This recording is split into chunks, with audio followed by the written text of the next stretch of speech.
Danielle over at DIYDanielle.com, and today before I hit the gym I am working on using my Cricut to make some easy gym shirts. Anyways, I bought these off Amazon. This is a sponsored post for Cricut.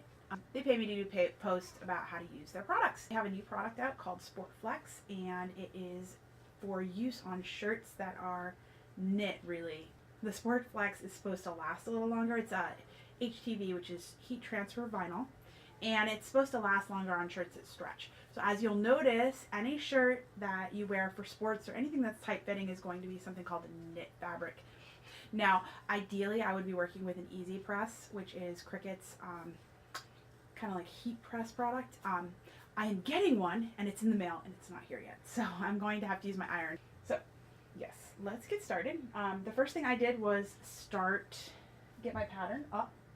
I designed my own images that I wanted to put on here using images that were either available in Cricut Design Space. I pay for I get the plan, the yearly plan, Cricut Access, that's what it's called.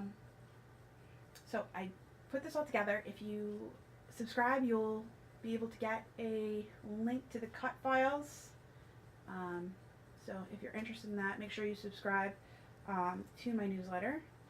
And yeah, let's get started. Working with here, we've got Cricut Sportflex Iron-On, and I have several different colors here that I'm going to be working with. I'm going to be using my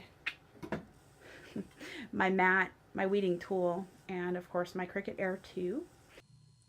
Again, the first thing we're going to do is we're going to put our text in. We're going to do all our editing. Once we're done that, we can save it, and then we click make it when we're ready to actually set it up. And your first thing, of course, is going to be to plug in your mat or your machine. You should be ready to go. I'm using a 12x12 mat. Oh, yeah, 12x12 mat. And as you can see, it picked the silver to do first.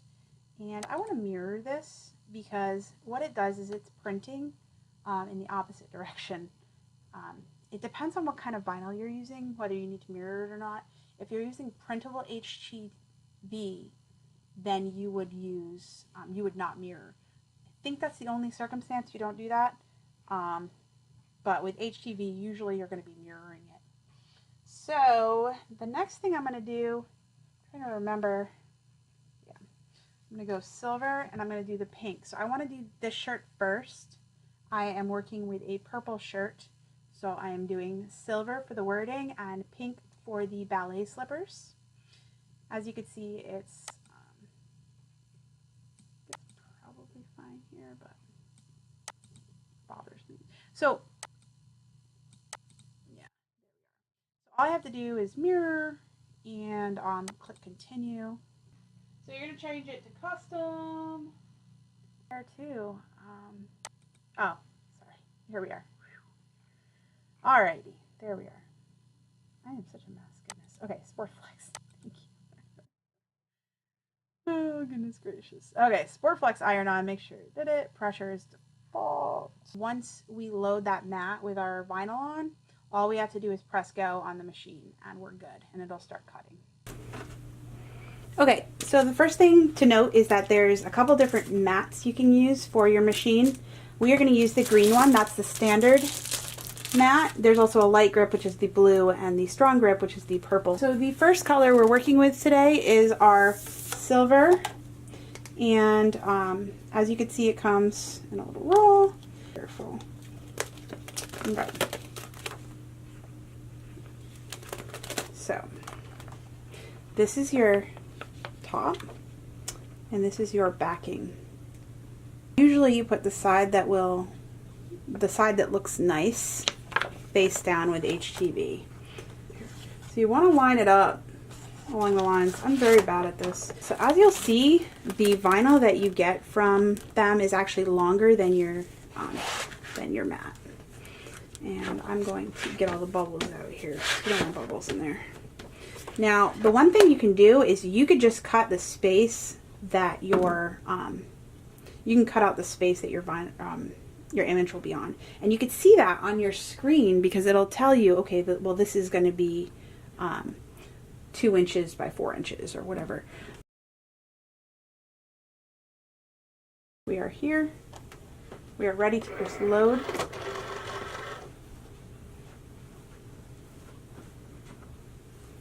And if you've got all your settings right, you can go ahead and press your Cricut button. Now that you've got this, you're going to peel this right off. So we are going to cut off the unused portion. I will save this and use it for smaller projects. Okay, once you're done that, you just scrape away your excess vinyl. So I'm actually going to cut this so that I can get my shirt correct. There we are. So I have 2 pieces here. You're going to make sure to weed the little pieces right in the middle. So, as you can see, we're ready here to apply it to the shirt on that one. But we need to do this one. So we've got our pink and we're going to do the same thing. Okay, now I'm ready to iron.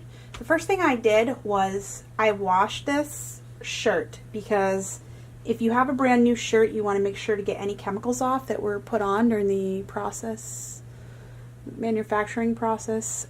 They do that to make the clothes look really crisp and nice on the shelves. So you do want to wash and dry before that.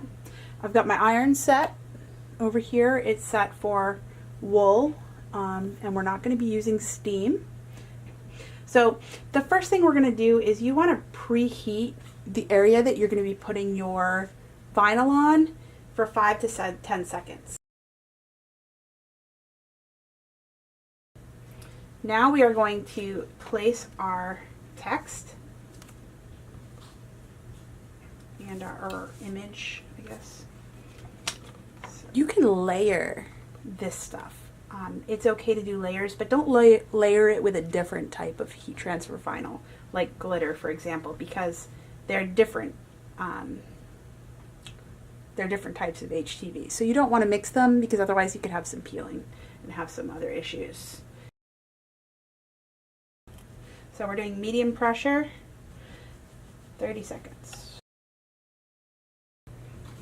Okay. Now, I was just reading that I should flip it and apply it to the other side of the material.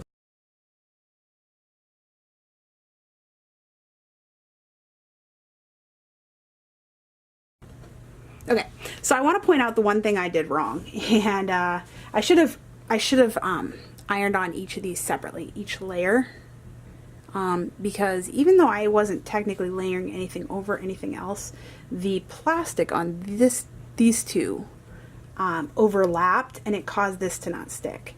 And I also have a place, this up here had to get cut off as well.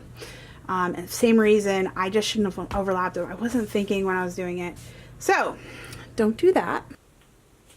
Okay, so that's all there is to it. The Sportflex, as you can see, it is stretching with the fabric. Now I'm going to press these again with my Easy Press when it comes in. So just make sure that you, just to preserve it, make sure you wash them inside out. You know, obviously, and dry them the same way. And that's it. Have a great day. Make sure to follow me on YouTube and Facebook, and I am over at DIYDanielle.com if you're watching this on YouTube. You can subscribe to my newsletter to get access to the free cut files, and I hope you guys have a great day. Thanks. Take care. Bye.